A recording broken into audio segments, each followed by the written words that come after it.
Welcome to the Not Just Waiting podcast. I'm your host, Reagan Hoffman, and this is a space for women learning to wait well and live fully. Whether you're in the middle of uncertainty, transition, or just figuring out what's next, this podcast is here to remind you you are not behind, not forgotten, and definitely not just waiting. Let's dig into truth, grow in courage, and hold on to hope together. Welcome to this week's episode of the podcast, and I can't even. I don't know whether to apologize or just give you a fair warning on this week's podcast. This week's podcast, we have Ryan and Reagan Ivey. They are my brothers. Reagan, Ryan. They're going to introduce themselves in a second so that you can understand which one is who, like whose voice belongs to who, because this is the first time we've had more than two people on the podcast, which is exciting. If you don't know what my voice is, you have an issue. That's Ryan. My voice is very, very discreet. Not the most proud of it, but I own it. It will be more fun to watch the podcast this week. In case you are normally a listener, I typically just listen to podcasts. It will be way more fun to watch it because I need you to look at my brothers this week. So, boys, can you introduce yourself and tell our listeners a little bit of what you do? Reagan, go first. All right. Hey, guys, I'm Reagan. I'm happily married with my wife, Kayla. We have a beautiful 1-year-old as of this past Wednesday. Her name is Riley. Brianna calls her Doodle, gave her that nickname from birth. And so she may or may not make an appearance. It depends on her nap schedule. Right now, she is taking a beautiful, wonderful nap, and I am so grateful for that. But my week-to-week job is I am the children and students minister at Wendell Baptist Church. So all the way from infancy through college and career, I'm over full-time, whether that's Bible studies or going to school events or doing events at the church or really being the gopher. Because if I'm not doing that, I'm either helping with sound or helping run copies, or it's ministry. And so that is what I do for a full-time job. Ryan. Hi, I'm Ryan Ivey. I'm a fourth-year medical student, graduating May 9th. I will have the title of doctor, which I could care less about having. It's just a title. Call me Ryan after I'm a doctor for all I care. I'm going to be a general surgeon. Lord willing, I match. I live in Kansas right now. My wife of 2.5 years is also in Kansas with me. She's ready for a new adventure, as am I. And so we're waiting for that next chapter in our books. But that's about it. I've been a medical student for 4 years and have no kids yet. We will have one eventually. But we're glad Reagan took the reins on that, had the first grandchild, so our parents could be sizzled out. Yeah, they spoil that little girl absolutely all the time. Even this past week, me and my wife had the stomach bug, and so they would be great grandparents and decided to come get her so that Kayla and I could nurse herself back to health, right? You know, good parents. And so we were talking about how they would get her to daycare and what that would look like. And they called me Monday morning and said, hey, you know what? We're just going to stay home with her today. And I'm like, why? Both of you, it's Monday. It's a busy day. It's like, well, overnight, they both got sick. So they have been living up the grandparent life through the good and the bad. And yes, Ryan is right. Because I have the only grandchild on both sides of the family, that child is getting spoiled. So it's a lot of fun. A lot of fun right now. She is such a good baby. Anyway, guys, happy birthday. This is our birthday podcast. So if you see this on social media or you have our personal phone numbers, text us because it's our birthday, because we're triplets. In case I forgot to start with that. Yeah. That means 3 of us were born at one time. Repeat that. Thank 3 you. children came out of one woman at one time. Thank you, Ryan. That is what triplets equals. Thank you, Med student. 101. Thank you, Med student. I appreciate you, sir. Before you ask, Ryan was first, then it was Reagan, then it was me. And I will never let them forget that. I am the oldest and the favorite. But I'm the best because I'm the middle. Everybody likes the peanut butter in the sandwich. That's questionable. That's questionable. Growing up years, you are not the favorite by any means. You're not the best by any means. As you went to college and adulthood, you definitely changed. And people liked you a lot more, I think. Mama liked you a lot more. I liked you a lot more. I thought you were a jerk in high school. But now I love you to death. I call you once a week for like the last 2 months because I'm proud of myself because I cut everybody off. Unintentionally with med school. But I do love you and think of you a lot. But I was not a fan of you in high school. Didn't I know we were thought you going on. were the biggest butthole in high school, just to be honest. I did Just want to not get that know off we my were on. chest. Now I I didn't know love you. your feel right now, exposing our emotions of how we felt about each other. That's great. Thanks, Ryan. My Appreciate that. medication insight. needs to kick in real quick. Welcome to Triplets Tell All. Okay, question number 1 before Ryan tells even more deep, dark secrets. There's no Who- secrets. I will not reveal any dark secrets. That was just a lovely secret that I love my brother a lot more now than I did then. But I've Who always is loved him. I am jealous, though. I can't grow facial hair.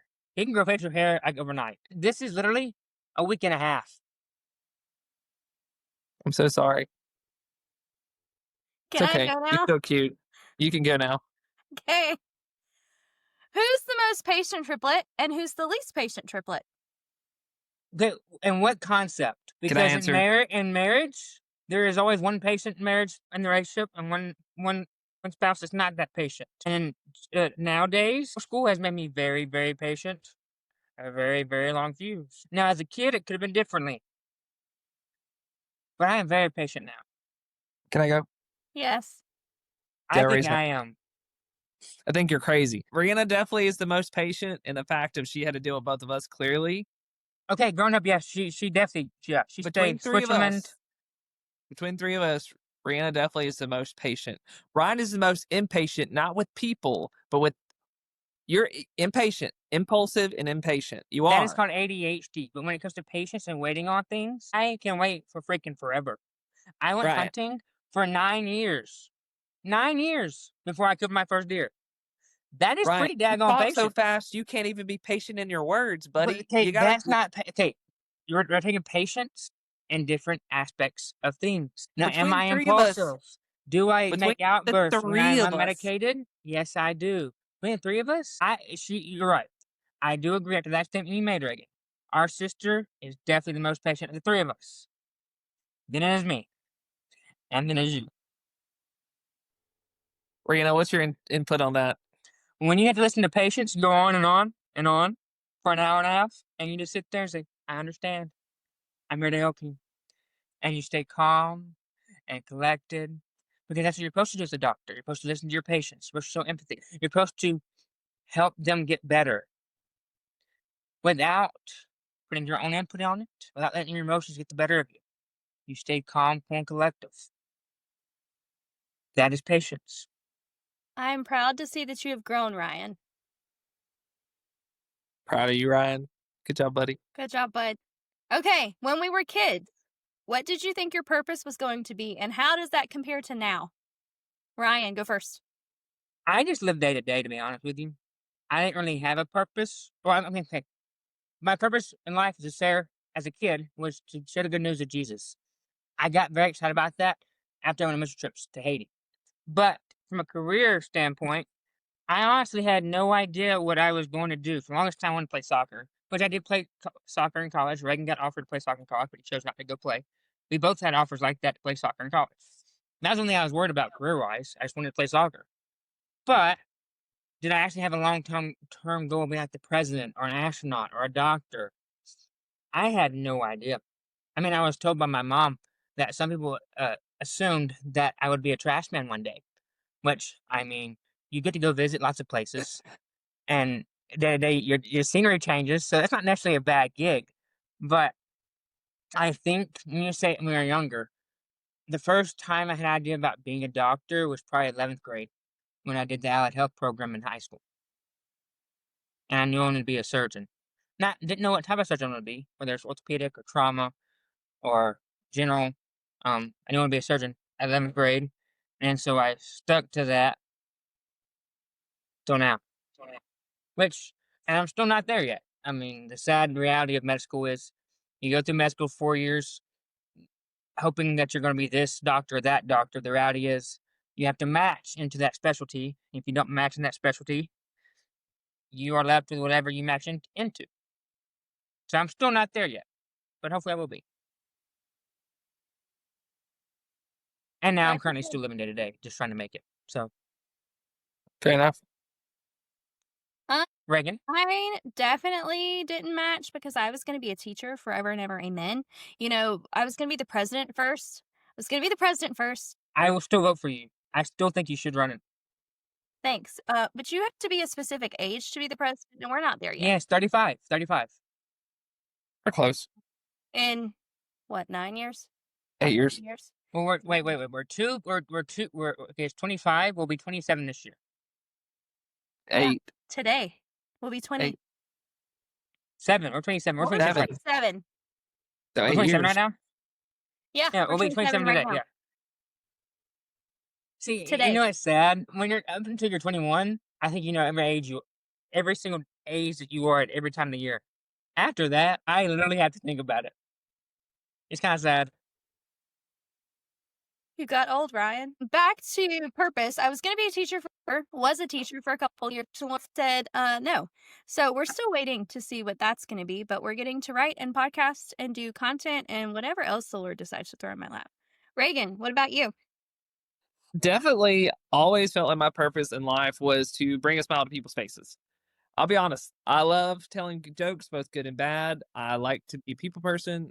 I just like to see people happy and enjoying themselves. And so trying to figure out what to do with that growing up. I remember Miss Becky Campbell told me in first grade that I was going to be a preacher one day. And I was like, thank you, love you, but no. And so like Ryan said, we were both really into soccer. Both had pretty good offers. I arguably had better offers and he knows that, but I got hurt. And when I got hurt, it definitely made me pause and stop and pray and seek God's guidance of what the heck I was supposed to do with my life. And so he called me into ministry to do youth ministry specifically. I do feel that heavily on my heart, my life when I was 18. And first couple of years of college definitely ran from that. I thought I could do my plan and God's plan, and he definitely got my attention.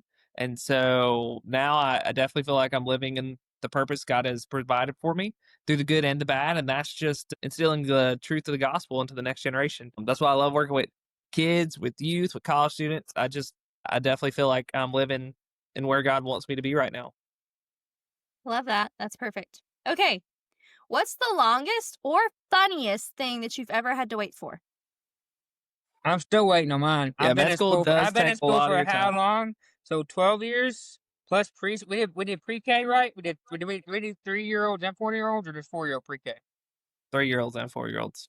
So that's 14 years, and I did 5 years of college. So that's 19 years, and now I'm at 23 years worth of college, professional school. You know, growing up, guys, I didn't really care for school, honestly. It wasn't until high school or like 8th grade that I started liking school because I realized I was good at it and I could actually be valedictorian. That's the only reason I actually cared at that point, because I could be the best of the class. Which my sister gave me a run from the money at the end of it. I did not realize how close she was to me. She got scary close, and then Reagan was in the top 10. So we were there.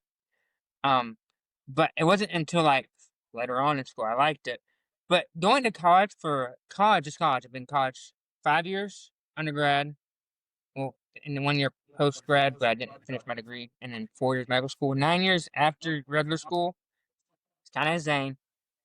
It gets to a point where you enjoy it, but then you're like, I don't enjoy it this much at this point. It's just a means to the end. Which don't get me wrong, I enjoy learning. I really do. But I have enjoyed being in rotations in the actual clinical side of medicine a whole heck of a lot more than being in the classroom. I will tell you this. I would do clinicals over and over again. Classroom, no. So I'm still waiting. So I think I'm winning. You think you're winning. Raina, what about you? I think the funniest thing that I've ever had to wait for was a husband, because Okay, let's get this right. You didn't have a boyfriend. You had a friend. And you're like, hey, guys, hey, what do you feel if I just told you I'm going to the courthouse and get married? And I'm like, whoa, slow down. You ain't got a boyfriend yet. What you mean you better go to the courthouse and get married? Out of nowhere, which we love the guy. I mean, he's your husband now. He takes great care of you, and I love him for that. But I was like, we went from 0 to like 110 in like one conversation. that's why it's the funniest, Ryan. Because, as like a 12, 13, 14-year-old, you're like praying for your spouse and praying for your spouse and praying for your spouse for like a decade because you're like, I can't get married till I'm 18 anyway.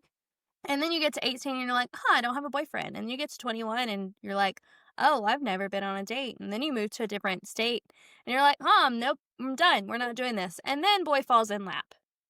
It's like, da da da da. And then you marry him 6 months later. Not 6 weeks. 6 I months. said not 6 weeks. I wanted to marry him 6 weeks later. Oh, I know you did. We No, really honey, thought I about was it. gonna marry my wife the day I met her, but she said no. I don't blame her. She said I actually scared her away for a little bit. That's why she ignored me for like 6 months. I But really, I did know can't it. see that. I did know can't it, see and I that. am married to her. But Reagan, you know, what you about know. you? Funniest or longest? Man, that's a difficult question. Well, funny guess is you for took my me, engagement date. yeah, sorry about that. I Well, don't think be mine sorry. My would wife ruined it. probably. She kept trying to guess our engagement date, and so I just couldn't do it no more. I just randomly chose a day and did it. Yeah, I definitely think mine would be somewhere along the lines of it's a little deep, but being okay with myself. I think I was waiting for forever to try to make everybody else happy, and that would make me happy. And it was waiting for something that was never gonna come, or in the words of John Mayer, waiting on the world to change. And it wasn't until me and God had a very, very, very, very big heart to heart. He was like, dude, you need to be happy in me. That's where you're going to find your joy and your happiness. People are imperfect. You're imperfect. You're chasing something that you'll never, ever be able to do on your own. And so once I stopped worrying about everyone else and was like, all right, God, let me and you have a conversation. Hash this out for me, God. Fix my heart, fix my emotions. Let's get this done. And ever since then, not saying that it's every day's been perfect by any means, but realizing that I was waiting and being patient for something that was never going to be mine and something that was never going to happen and letting that go was so much more freeing and a weight that I carried that I had no reason to ever pick up. And I think on some instance, I'm not trying to dismiss you at all, Reagan, but I think at some point, just based on how we've all three been raised, I've at least, I can speak for myself, I felt that a lot, especially in my current situation. My current prayer is, God, let my desire be your desire. And if it's not meant to be surgery or trauma surgery or orthopedic surgery or OB-GYN, God, please take that desire out of my life and my heart. Last thing I want to do is pursue this, and keep trying, and keep not getting in if that's the case. When what he wants me to do is in front of me the whole time. Because we only have one life to live, and I mean, if I choose this career, that's 5 years. But if I choose for 5 years to do something that he doesn't want me to do, then what's the point of it? And that's a big. I'm not saying it's a fear of mine because I do have a piece of with surgery right now, but it isn't in the back of my mind. You know, that I Yeah. might be pursuing something that he might not be wanting me to do. Yeah. But you got to remember, you're not bigger than God. Correct. Like, even if you feel like you screw up, like his will's still going to be done. And sometimes we're like the Israelites, 40 years in the desert. We still get the promised land, but either A, like you said, you take yourself out of the equation and say, God, you direct me. And he's not a God that's going to change his mind, or he's not a God that is going to just lead you astray. If it's what he wants, it's going to happen. Now, if he tells you to, not saying he is by any means, but like Dr. Weeks at Mississippi College, who we all three knew at college, thought he was going to be a doctor, loved a doctor, smartest man, loved getting coffee with him, ended up coming back to teach at MC and is doing so much work for the Lord and instilling just the truth of God through science and doctor work, but also, and most importantly, through the gospel. And so, and he'd tell you, he can definitely know he did not miss his purpose in life by not becoming or not staying a doctor. And so you just got to keep that back in your mind. It's like, you're not bigger than God. Like, you can't mess up his plan. And even if you mess up the plan he has for you because you either just choose to do what you want, or you just straight up choose to disobey him or not listen, he's not going to abandon you. He's going to be like, hey, buddy, that's just 40 years in the desert. You're going to have to wonder, but we're going to get there. And so Choose a just short way or the remember, long way, but eventually, yeah. I hope I choose a short way, because Lord forbid, I don't know if my wife can handle me doing something stupid for 5 to 10 years. I hope when she watches this, she just comes in there and she's like, "Thank I'm you just for being saying it." honest. Like I feel terrible. I love Kansas, mainly because it's a good deer hunting place. Because I'm a deer hunter. And I love the men that I've known and the people I witnessed to. I've loved all of it. But I mean, neither one of us knew anybody here. And then we got married, and my wife came here with me because she's my wife and she wants to support me, and I want to support her in her dreams. But I mean, she's here because of me. She's not here because she wants to be here. She's here because of me. She's here because she wants to be with me. But that's not her dream. And I want her to be able to pursue her dream and pursue it to the fullest. But while I'm still in med school and dragging her around wherever we end up at, I feel more and more awful about the whole situation of dragging her somewhere she don't want to be. Does that make sense? Yeah. And so that's why I don't want to prolong it longer than it has to be prolonged. Does that make sense? Yeah. But it's, and I think Rihanna's touched on this quite a bit. It's okay in the wait to still be productive, even in ways that don't feel productive, Yeah. because you're in Kansas. So guess what? That means it's a good time for the two of you, if you can't find a community, to make sure you're growing closer together. Make sure that you both are listening to each other, and she knows, Ryan, don't be so, she knew she was marrying someone going to medical school, so it's not like it's a surprise to her that it's taking a while. I mean, Kayla and I had the same discussion of, hey, I'm going into ministry, and if it comes between you and God, I'm listening to God. Would you be okay if we have to pack everything up and move across country because God showed me a different church or a different job to go to? And she said yes. And that doesn't mean that while we're here in Byram, we could be here for 20 years or for another two. But while I'm doing ministry, I'm still supporting my wife, and she's doing her dreams the best that she can as well. She's doing volleyball coaching now and cheer coaching on Which top still of, blows my mind. yeah, it is kind of crazy. But while we're both still doing ministry, and we have learned that because of that, and she's at Hillcrest, that she's still walking in what God has called her to do and doing ministry, even if it's not what we both originally planned or thought. And so just keep that. Evan would have never married you, Ryan, right or wrong, if she didn't want to truly love you and she didn't know what she was signing up for. True. That's why we actively wait instead of passively wait. Yeah, I know. Why we learn and grow while we're waiting instead of sitting on our couch and eating cookies and watching Netflix. And I'm still getting past that part. It's a process. It is a process. Okay, guys, another question. If our sibling dynamic were a Bible story, Oh, crap. which one would it be and why? Shadrach, Meshach, and Abednego. I thought the same thing. It is the only story I know that involved three people.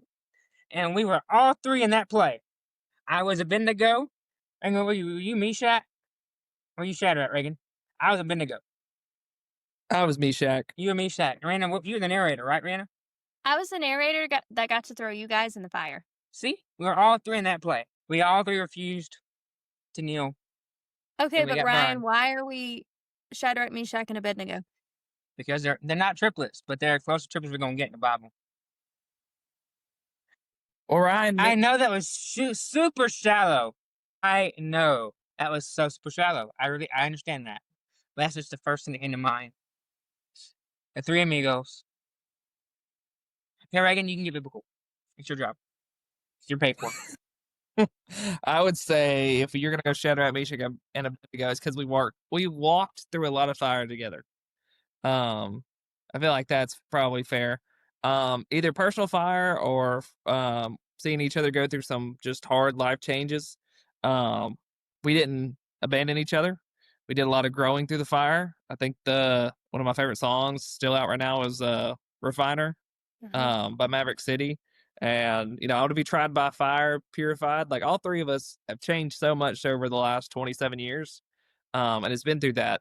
And, we've had friends that have come and gone in different stages of our life, but at the end of the day, we're all three going to still have each other. And I think every time we go through a trial and tribulation, we definitely come out stronger on the other side of it. And I think we can all three say, and as Ryan said earlier, definitely 27 years old, we're way closer than we've ever been before. And I think it's just through going through those trials and being there for each other, whether it's to have Ryan there as somebody to listen to and some relief, or to have Rihanna as just a call because she's good at listening to, or for me to give you my terrible dad jokes to try to get a smile out of you guys. We all have seen each other at our best and our worst. And I feel like God's definitely obviously made the biggest impact on all of our lives as he's seen us through it.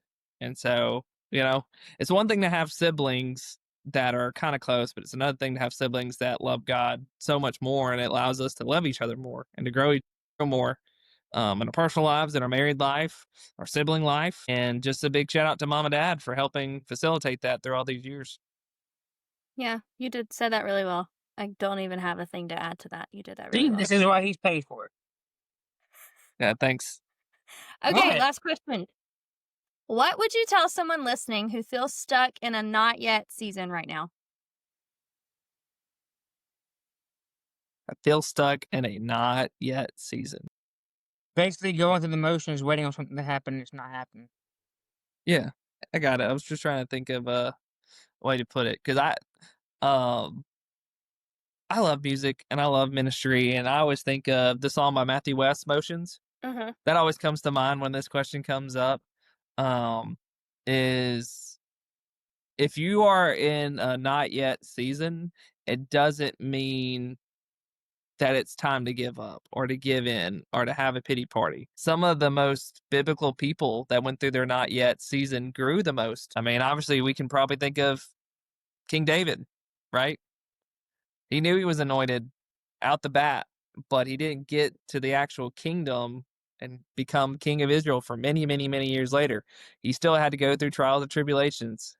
Heck, he went to the palace and then had to go back being a shepherd. And so I think God uses our not yet season to prepare us. And so when you're waiting, see what God is gifted you with and hone in on those things. So whenever God's like, yeah, now's the time, don't be caught off guard by not using your talents in the wait. Don't be caught off guard by not being diligent in your wait, because you don't really know what your not yet is going to turn into. I can look back at mine, as Ryan said, we thought we were going to be soccer players. We really did. And I felt like we were pretty good. That's just biasly. There may be people in the comments just like, nah, Reagan, I could have beat you in a 1v1. But through all that time, I was helping lead in our ministry at church and at FCA, and it taught me how to be a leader. We did speakers tournament in Rihanna, and so it taught me how to speak in front of people, and it taught me how to study scripture. I was just always involved in something, which taught me how to be an extrovert and how to interact with any kind of person in any kind of environment and just be loving at the end of the day. And so looking back at all those things, I would have never thought in the wait, that's what I was learning. But now I can look back and say, all right, God, I see how you were working in the pieces in my not yet season. So now that I am walking in obedience, I'm not having to learn at the same time. Does that make sense? Absolutely. Ryan, do you have any guidance for our listeners? Take every day by day. If you try to consume everything that you want to be or waiting on at one time, it'll overwhelm you to a point that you shut down. You have to take it piece by piece, step by step. Try to go faster than that. You lose hope and you give up. There's been many times in medical school that has happened, unintentionally and then sometimes self-inflicted. When you go back to the basics and take things day by day, step by step, you can and you will get through it. Hey friend, sorry to interrupt, but I really wanted to share something special with you. It's our birthday week, and I wanted to celebrate with you. From October 7th to the 15th, you can take 20% off our brand new Comfort Color Take Courage sweatshirt. This sweatshirt is a cozy, wearable reminder to trust God and stay brave in every season. Whether you're waiting on clarity, stepping into something new, or just needing that extra nudge of faith, this sweatshirt is for you. Use code BIRTHDAY20 at checkout from October 7th to the 15th to save 20%. You can click the link in our show notes. And thanks for being part of this community and learning to take courage and wait well together. Now back to our crazy conversation.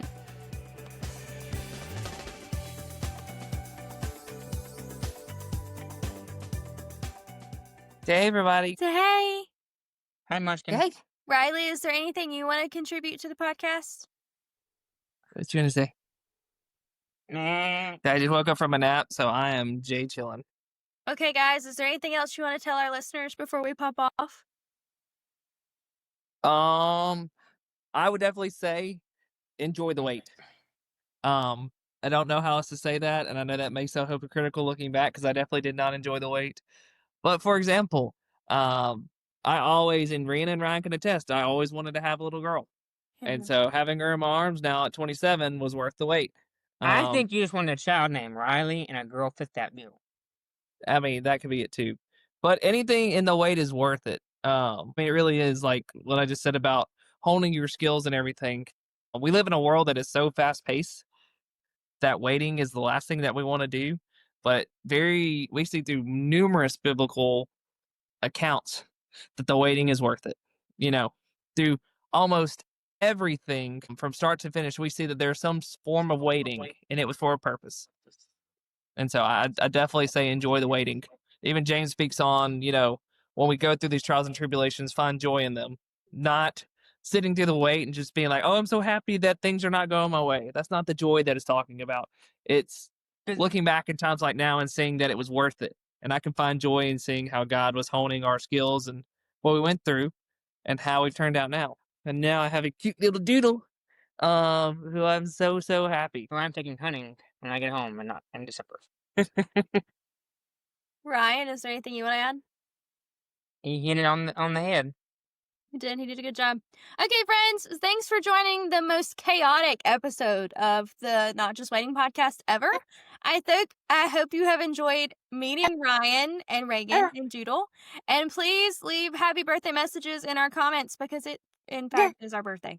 And if you feel like you enjoyed this episode, even if it was for just a laugh, feel free to share it. We are on Spotify, on Apple Podcasts, and on YouTube. So, link, share, don't forget to subscribe, and see you guys next week. Bye, friends. Yeah, bye-bye. See ya. Bye-bye. Bye-bye. Bye-bye. Thanks for listening to the Not Just Waiting podcast. I hope today reminded you that even in the in-between, God is working, and you are not alone. If this episode encouraged you, would you share it with a friend? And don't forget to hit follow so you never miss a moment of truth, hope, and real conversation.